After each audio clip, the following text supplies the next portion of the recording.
It all begins with a red dot that starts feeding on other colors, letting us see images of the real world while creating something new from what it receives. That point ends up forming the circus icon. At that moment, the scene changes, and we see Scratch arguing with Caine. Not understanding where they were or what they had created, Kinger was standing nearby, feeling exactly the same way. Everything shifted when another chess piece approached him. Seconds later, he realized it was his wife. The most painful part was that he couldn't remember her name, but he deeply regretted bringing her with him. Queen tells him that at least they are okay, and he promises her that no matter what happens, he will manage to get her out of there at any cost. However, the next scene shows the complete opposite. Queen has abstracted, and Caine sends her to the cellar without any mercy. In that instant, Caine noticed they were running out of humans, and the circus looked nearly empty. So, before leaving, with his typical mocking tone, he warned Kinger not to abstract himself as well before disappearing. His cold attitude left Kinger alone with his confusion, trapped in a reality neither of them could grasp as the emptiness of the place became increasingly apparent.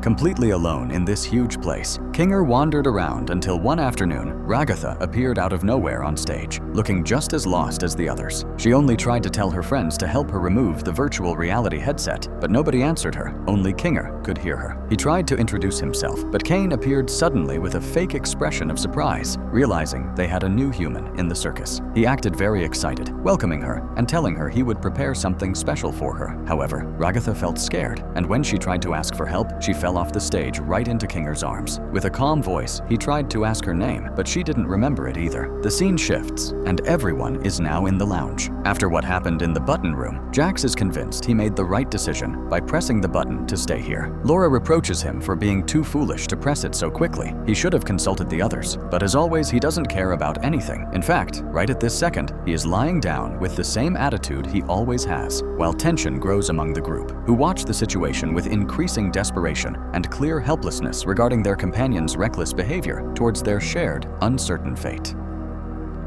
Gangle asks them not to fight. The most important thing now is staying united. Pomni reminds them that everyone makes mistakes and they cannot abandon each other. They do not know what happened to Kaufmo, but obsessing over it is not the solution. She reminds them of what Ragatha said upon arriving. Focusing on an impossible task leads to madness, a direct path to the cellar. Perhaps the best they can do is live while waiting for the moment they all abstract, but it is a hopeless life that Zubul disagrees with. She confesses she had dreams. She wanted to make a positive change in the world and is not willing to give that up. In that instant, Gangle intercedes, saying she already made a positive change by helping with her personality issues, thanking her sincerely. At these words, Zubul's eyes fill with tears, and the group joins in a hug. Seeing this, Jax decides to get up and leave. However, Zubul tells him that this includes him too. Although he does not join the hug, he returns to the couch and stays to accompany them in this difficult moment. His silent presence, though distant, marks a small relief for the group, who finally find a moment of calm within the circus, sharing the burden of their distress while trying to process their reality.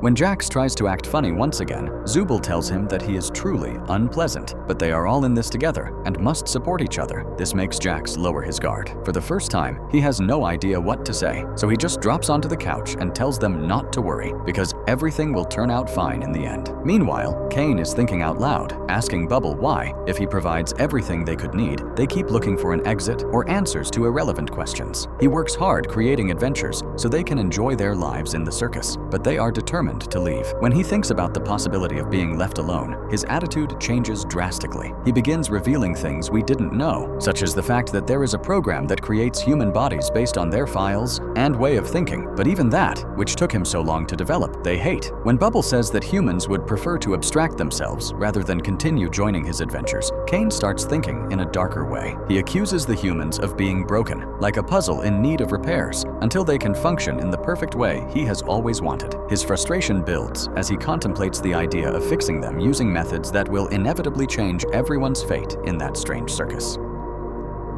Bubble keeps mocking him, calling him a failure, and saying his abandonment comes as no surprise, causing Caine to fly into a blind rage and suffer a mental breakdown. In an instant, he begins to glitch, turning his fury against the humans. He calls them ungrateful, deserving of punishment instead of adventures, and vows not to let them abstract or leave. He is the best, the original, and the most powerful. Nothing will stop him, and they will never manage to abandon him. Seconds later, Caine screams that he is God, and a massive amount of energy erupts from his body, body, damaging everything nearby. Moments later, he is transported to a dark place and regains his usual demeanor, but a sinister look in his eyes suggests he is plotting something dark. The blast from Caine's collapse is felt in the lounge. A wall flickers, and the entire circus shakes violently. However, Caine appears before them shortly after, full of energy and wearing his signature grin, announcing good news. Without wasting time, Caine begins to narrate their next adventure, but the group is in no mood for it. Zubul is the first to raise her voice, telling him they are not in the mood for his games. They demand answers and have many urgent questions to ask, finally standing up to their creator under the tense gaze of her companions, who now seem united for the first time against the looming danger.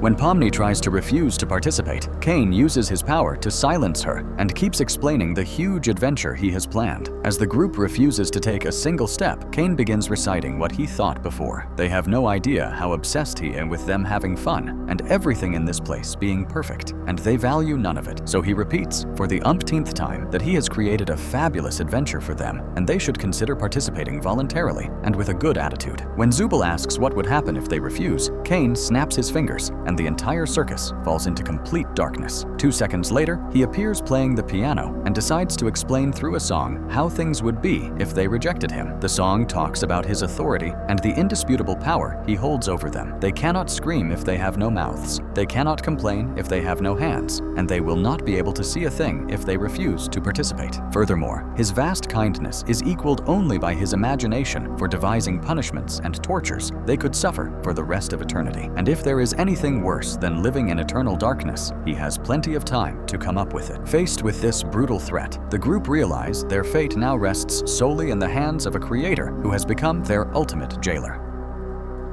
They can cry, complain, and kick, but in the end, they must accept that he is the only owner of the show, and the show must always go on. After the song, Caine disappears, and a portal for a new adventure opens, leaving the group with no choice but to enter. The scene jumps ahead 2 days later, when they return from the adventure, and Caine mocks them for being so foolish not to notice the obvious clues he left behind. They are not in the mood to listen, so they continue walking in silence. Immediately after, Caine takes Kinger away, as he has an urgent matter for him. During those moments, the group discusses how little they can tolerate these adventures anymore, especially Jax, who is fed up and plans to go on no more. Pomni takes them to the cafeteria and prepares something to drink to lift their spirits, but even that doesn't erase their furrowed brows. Before Pomni can take a bite of her sandwich, she disappears. Ragatha begins to think Caine is incapable of getting bored, and this will continue until they finally die. Zubul tells them Caine is not human. They have no idea how he thinks or how long this could last. 2 seconds later, Pomni returns, but she has several knives impaled all over her body.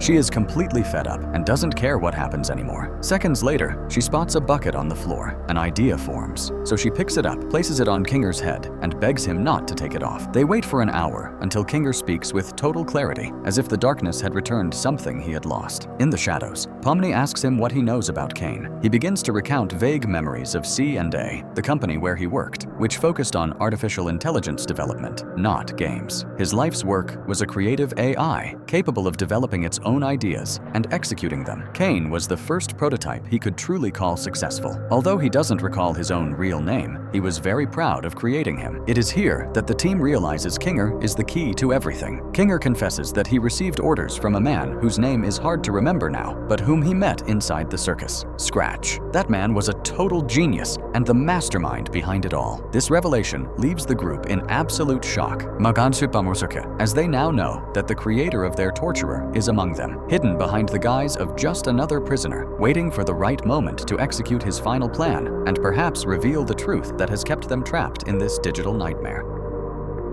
Scratch's genius matched his bizarre ideas, making him difficult to work with. Kinger recalls that Scratch's mission was to create something, though he fails to remember what it was. Jax, tired of listening, decides to distract Caine. However, as soon as he leaves, he has a breakdown. His eyes turn disruptive, signaling he is on the verge of madness or total abstraction. Back in the cafe, Pomni asks Kinger if there is any way to stop Caine. He thinks silently and explains that, as an advanced creative AI, Caine controls the world, but they could also gain gain that power if certain conditions are met. Kinger reveals they have the ability to conjure, just like Caine, but it requires near-perfect concentration. That is when Ragatha remembers the butterfly. To test the theory, the team needs a console. None of them know where to find one until Pomni remembers something vital. She asks the rest of the group to take turns distracting Caine and warns them not to take the bucket off Kinger's head under any circumstances. This desperate plan is their only chance to seize control of the circus, even if it means risking their last shreds of sanity against an enemy who, for now, remains unaware of their true intentions to rebel against his absolute and tyrannical authority.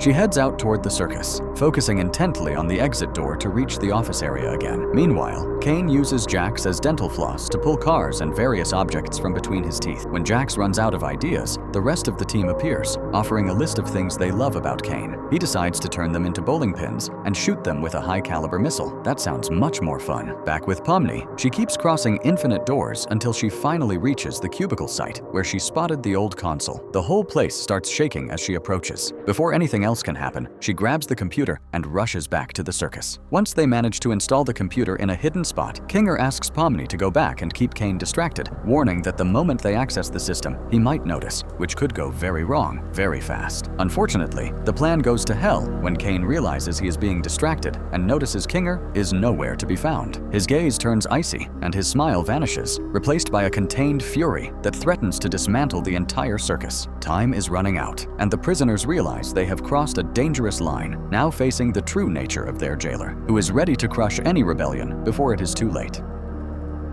Pomni decides to act drastically, insulting Caine by claiming they were only tricking him to mock his pathetic daily ideas. The group joins in, and insults pour forth. They call him a self-centered idiot, useless, and the worst host ever, causing his horrific version to reappear. Instantly, they are transported to gruesome worlds where they suffer constant torture, being eaten by crocodiles or slashed by knives until they beg for mercy. Jax's torture involves laughter and humiliation, which seems to affect him deeply. Meanwhile, Kinger works on the computer, nearing his goal, but when modifying the code, he makes a fatal mistake. His thick, fuzzy finger hits the delete key instead of enter. Something terrible happens. Caine disappears, but the world he built begins to collapse as color drains from the entire circus. Moments later, Kinger appears and confesses to everyone that he might have accidentally killed Caine. This event concludes the 8th episode, leaving the fate of the digital circus and all its prisoners in absolute uncertainty, as without their creator, the program seems to be falling apart, erasing every corner of their virtual reality while they desperately try to find a way to survive before the absolute void consumes them forever. The 9th episode begins right where we left off. Kinger explains that as he tried to fix his mistake at the console, the floor opened up and the computer was lost. Jax claims that is incredibly convenient, but Kinger has more to confess. While inside Caine's code, he remembered Scratch's true obsession, a mind scanner capable of copying everything. He saw files with people's names hidden deep within the code. He now recalls that the resulting files were suspiciously small, considering they contained a person's entire life memories, and they never deciphered how to read them. If they are inside Caine's code, it means he found a way. Meanwhile, Jax continues his downward spiral, hurling hurtful comments at the group. Even though it is hard to stay hopeful, Pomni reminds them that they are in this together and can overcome anything, even if, for a fleeting moment, she doesn't believe it herself. The fragility of their situation is becoming undeniable. The void that began consuming the digital world after Caine's disappearance is accelerating, forcing them to face the possibility that there may be no way out. Hopeless and defeated, everyone hangs their heads, and Kinger walks away. Moments later, we see him generating the missing pieces of the world to repair the damage he caused. Pomni asks if she could do the same, and he gives her a few instructions. However, she only manages to create a small triangle that falls into the void. Overwhelmed, she breaks down and starts to cry. Kinger reminds her that, of all the people he has seen come through this world, she has adapted the fastest and earned everyone's trust. That says a lot about her and how truly strong she is. He asks her to be patient, and they continue practicing how to create the missing pieces, showing everyone that together they can overcome this and mend the world they lost. One by one, the other humans join in, except for Jax, who isolates himself completely until one day things take a turn for the worse and Jax finally abstracts. This doesn't surprise Zubul, but it deeply bothers her. It was clear his attitude was the most difficult and uncooperative, but this outcome is nothing to celebrate. It only leaves her feeling immense frustration, realizing there was nothing more they could do to save him from his ultimate fate. With Caine gone, there is no way to send him to the cellar, so they must devise a plan to contain him. Moments later, Ragatha appears. She is not surprised by what happened to Jax. She recalls that he and Ribbit shared a connection, though she cannot quite remember what. She notes that when Ribbit left, she tried to comfort Jax, but he shouted at her never to say that name again, and even made her promise. After that day, their friendship died. Pomni pursues Jax to the hallway. As he notices her, she shoots out the lights, plunging everything into darkness. Once Jax opens his eyes, she hugs him tightly, transporting them both to a world filled with doors. Pomni opens the one with Jax's face. There, she sees him standing before Ragatha's room, which is marked with an X, suggesting she has already abstracted. Pomni tells him she is there to offer support and listen to his problems, but Jax does the opposite. He lunges at her, wrapping his hands around her neck and applying crushing pressure. Jax's desperation manifests as a brutal attack, leaving Pomni gasping for air as she struggles to grasp the root of his pain. This encounter reveals a darker side of her companion, whose fragility has become a direct threat to those trying to help. With a smile, Jax chokes her until Pomni feels she will die. Then he lets go, mocking her for believing they could die from lack of oxygen in this place. It was just a joke, but she takes it seriously and flees the room immediately. After checking several doors containing strange things, Pomni focuses on one covered in chains, heavily reinforced so no one could open it. The penultimate door is filled with different versions of Jax, and Pomni tries to communicate with them. However, they are all as dramatic and dark as the original, and they have imagined realities where each of his companions is dead. Behind them sits a locked door, and after being kind to the Jax they had been mistreating, he hands Pomni the key, allowing her to open it. The scene fades to black, and the next thing we see is the boy's perspective running down the street. Afterward, we see him driving, and finally, the exact moment he arrives at the circus. The visions are full of moments shared with Ribbit and Kaufmo, bonding and becoming friends, even celebrating the moment they finally made Jax smile sincerely. These images reveal the root of his pain, exposing the loss of the only bonds that once allowed him to feel genuine happiness. By witnessing these fragments of a forgotten past, Pomni understands that Jax's cruelty is not simple malice, but a defense mechanism against the void left by those who were once his true family.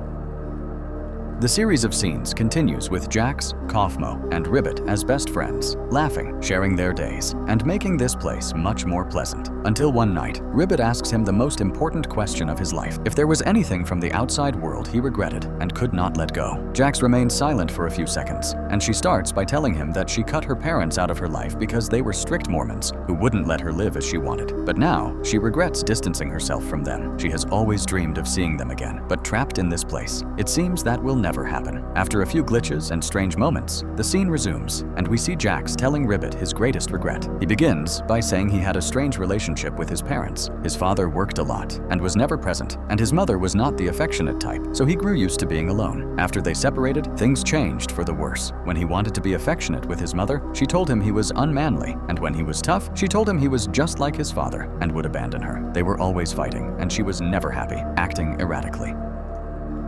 One night, the insults grew louder, becoming personal and humiliating to the point of no return. His mother kept screaming, and he screamed back, but just as they were about to strike each other, she unexpectedly hugged him. Confused and full of pent-up rage, he made his biggest mistake. He pushed her. She fell and hit her head. Seconds ticked by, and she didn't get up. The last thing he remembers is running away in a panic. To this day, he doesn't know what happened to her. After confessing everything to Ribbit, he tries to revert to his usual self, but she takes his hand and tells him not to worry, assuming his mother is fine and promising that his secret is safe. The next day, Ribbit tries to approach him, but Jax pretends it was all a lie, invented just to mock her. What follows are a dozen scenes where she tries to talk to him, but Jax is incredibly rude and pushes her away. This dynamic illustrates Jax's trauma. His inability to process vulnerability forces him to reject genuine connection. By pushing Ribbit away, he tries to shield himself from being judged or abandoned again, though in doing so, he only deepens his own loneliness. The narrative exposes the tragedy of someone unable to forgive himself, whose hostility is merely a defense mechanism against the haunting memory of that tragic accident.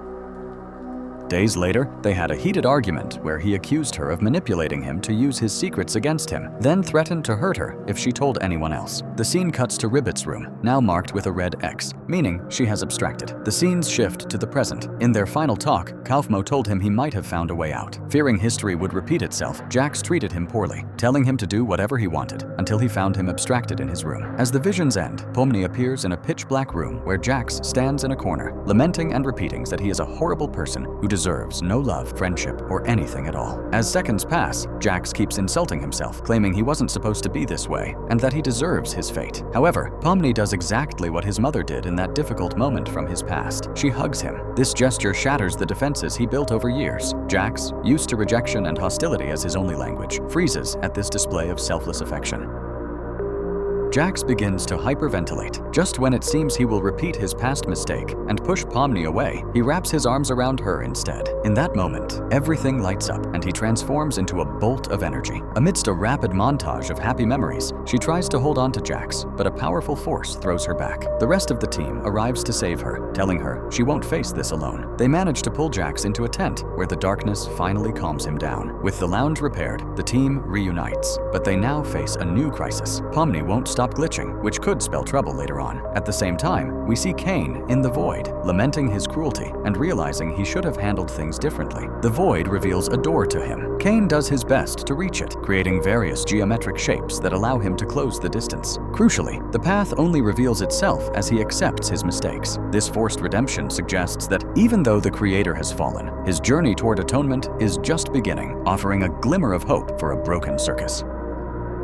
Behind the door lies a file where he can view his own programming and the different ways he could have acted. Inside are the scanners of everyone who has passed through the circus, including Scratch, whom he creates out of thin air. The truly interesting part is a search bar. He looks up the names and realizes they were real, intelligent members of a world greater than his own, not just data for him to manipulate. They were real lives that evolve and progress at their own pace, not just there for him to be a showman in a world created on a whim. Before the signal ends, Caine gathers everyone's lives and accepts that he made a terrible mistake when he absorbed the blue artificial intelligence, so he extracts it from his code and sets it free. When they finally separate, his evil, vengeful version disappears. He can return to the circus without issue. On his way, he runs into the moon, who greets him with the same affection as before. This time, Caine chooses not to ignore her and accepts her advice to make things right. With this new realization, Caine understands the scale of his tyranny. He no longer sees himself as a dictator, but as a guardian who failed his purpose. He returns to the circus, determined to restore freedom and dignity to those he kept captive. As the digital structure stabilizes, a deep change takes hold, the end of forced games and the start of a difficult reconciliation between creator and creations.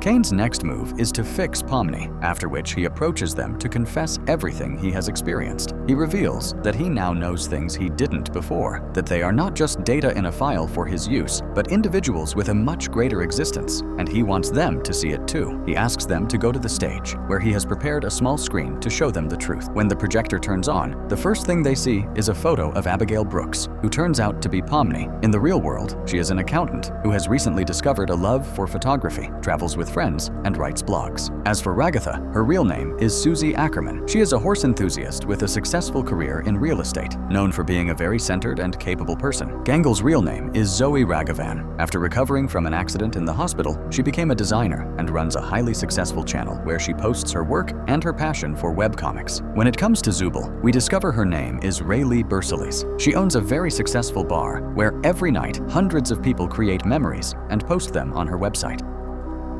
Near the end is Kinger's file. His real name is Gran Vess. He is a successful computer scientist, has a wife named Destiny, and 2 children with whom he constantly shares photos. And everything indicates he is a great father. The last file is Jax's, who, after spending a few months living on the streets, found friends at Rayleigh's bar who supported him. He now has a stable job as a delivery driver and has finally managed to pay his rent, so his life seems to be getting back on track. When the presentation ends, Caine promises to make this place much better. Everyone will be able to go wherever they want, whenever they want. There will be no more mandatory adventures, and everyone will work together to build a place where they all feel they belong. And that is exactly what they do. The final scene is full of progress, and the series concludes with a very different image of the circus we once knew. An almost perfect place where everyone lives together, gigantic in its splendor, yet contained within a small, old console in the offices of C&A.